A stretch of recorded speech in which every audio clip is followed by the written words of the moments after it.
Well, we are in our last week together, third grade, and we still have a big chunk in our math journal. We're obviously not going to get all of that done. So we're just going to keep plugging away at math every day, and then you'll have lots to pick from if you want to work on math over the summer. So here we go. This is Math Boxes 239. I asked you to look at it, and I'm going to go through these as I always do. Now, the first one actually asked you to measure to the nearest 1/8 of an inch, which makes it trickier.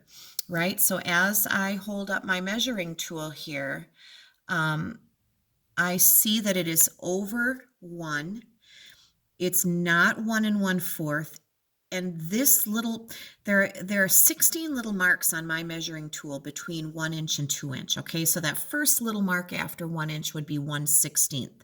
So the second one would be 2/16, or it would also be called 1/8 because you'd have 1/8, then if you skip a 1 and go to the next bigger one, that would be 2/8, 3/8, 4/8 would be the halfway mark.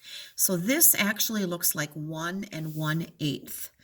And we could do a whole lesson on measuring to the nearest eighth, and maybe someone at home could help you with that if you have a tool that even goes down that far. Now, we're supposed to draw a line segment that is 1 3/4 inches long. That should feel pretty basic and easy now. Starting at 0, go all the way to the 1, 1 1/4, 1 1/2, or 1 2/4, and then 1 3/4 is that full quarter before the 2-inch mark. So again, have someone check your measurements at home and make sure that you did that correctly. Number 2, measure this line segment to the nearest 1/2 of a centimeter. So I'm flipping my measuring tool. And okay, so a little tricky to read here. I'm going to move those numbers up. So I see that we go over 4 1/2, but not to 5. And we're supposed to go to the nearest half of a centimeter. So the question is, do we go with 4 1/2 or do we go with 5? And since we're going well over and almost to the 5, we're over the halfway mark, I'm going to go up to 5 centimeters. Although, as I'm looking at what the book is saying, they went with and they wrote 4.5, which is 4 5/10. That mark. It's halfway in between, so either one to me is fine. Draw a line segment that is 3 5/10 of a centimeter long. So that would be starting at your 0 mark, going all the way to the 3, and then going to 5 out of 10. That's the 3 1/2 mark, halfway between 3 and 4. That would be 3.5 or 3 5/10.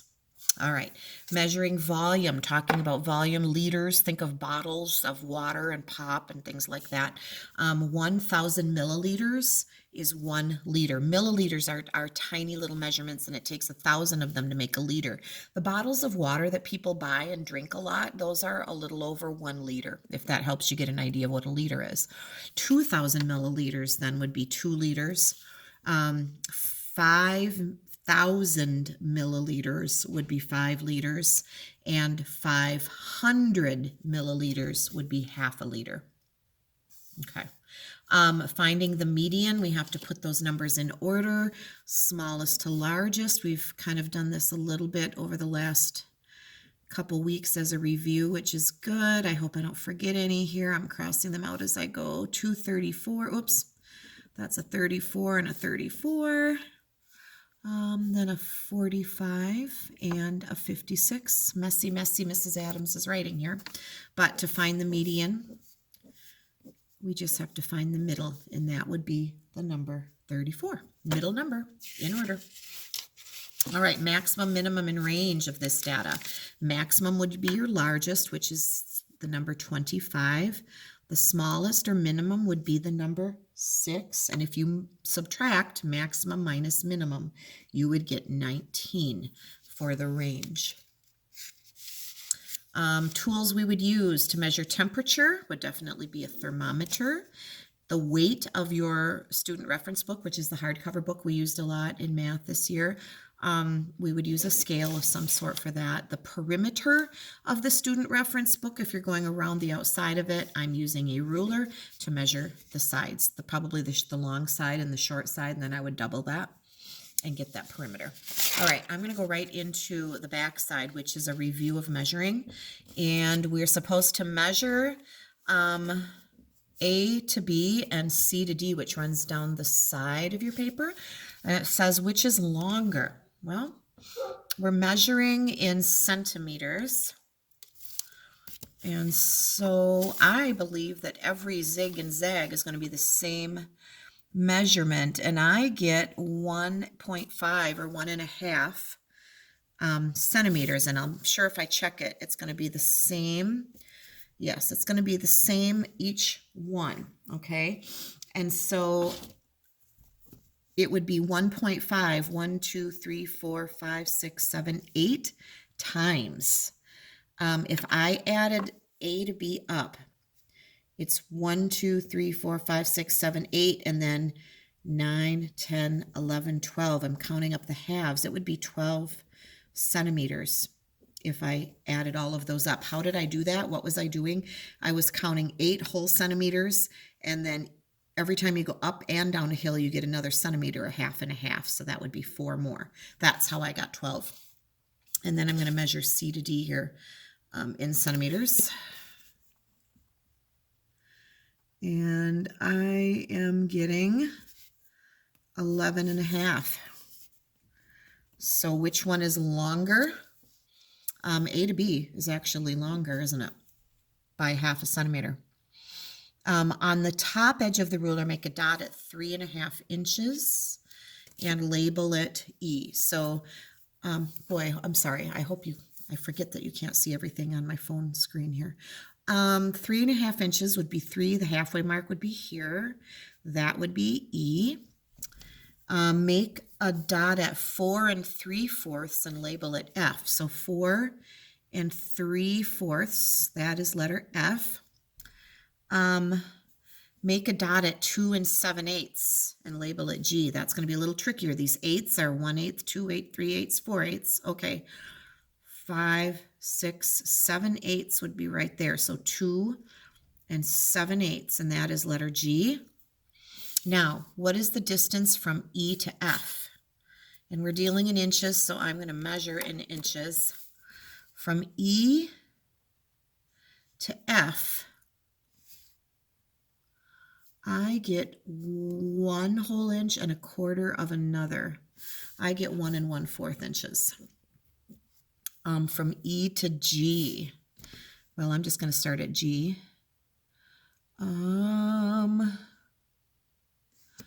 I get, there's your 1/4, there's your 1/2 inch. It's not 3/4. I'm seeing 8s here, so 1/8, 2/8, 3/8, 4/8. I get 5/8 of an inch.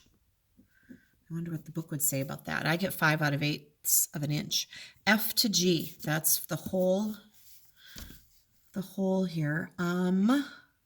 It's tricky with all these lines to see, but from here to here, not quite 2 inches, I'm looking at 8ths again. It seems to be wanting us to review 8ths. So here's 1/8 or 1 whole inch.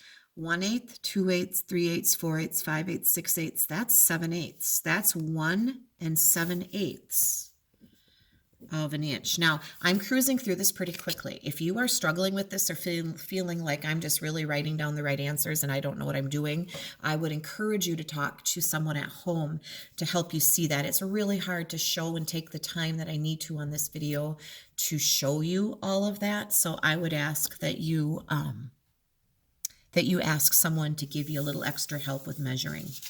All right. Number 8, 3 yards would be how many feet? All right. Now, let's not get this backwards. I don't know if you remember this, but it takes 3 feet to make 1 yard. So if we have 3 yards, that would be 3 feet times 3. We would have 9 feet in 3 yards. 3 plus 3 plus 3. Number 9, 4 yards and 1 foot. Okay, would be how many feet? Well, if we have 9 feet in 3 yards, we'd have 3 more feet to get to 4 yards. That would be 12 feet plus 1 extra foot. So 12 feet would get us to 4 yards, and 1 extra foot would make a total of 13 feet. Okay. 1 foot and 8 inches would be how many inches altogether? Well, maybe you're remembering that 12 inches make 1 foot, plus 8 more inches would be a total of 20 inches.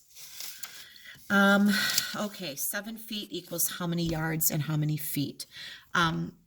7 feet would be how many yards? Well, that would be 2 whole yards, which would be 6 feet, right? Then there would be 1 extra foot. So again, if you're not following this, maybe someone at home can get out a measuring tool where they can actually show you this and slow this down a bit. I'm doing the best I can with what I have, you guys, and I apologize. I wish it was a better situation here. Measure the sides of the rectangle in centimeters. Now, what I already know is that each of these is a centimeter. You can kind of see that going along. So this side is 3 centimeters and 1, 2, 3, and it is 5 long. The area would be 3 times 5. That would be 15 centimeters. And we actually call it squared, a little 2 there, to find the area inside. Okay, last one. Measure the sides of the rectangle in centimeters and find the area. So they don't give us any grid to count, so we actually have to measure. It looks like a square here. So I'm guessing every side's going to be 4. So let's check this side. And it is. So long side, short side, same. It's a square. 4 times 4 is 16. And that would be 16 centimeters squared. All right. I apologize if I forgot to flip back and forth like that. I'm flipping it over there for you now. The other thing I would like you to do today for practice is page 242 in your journal.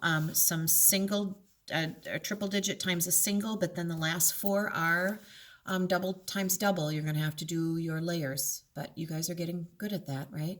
So good luck with all of this, and we'll talk to you tomorrow.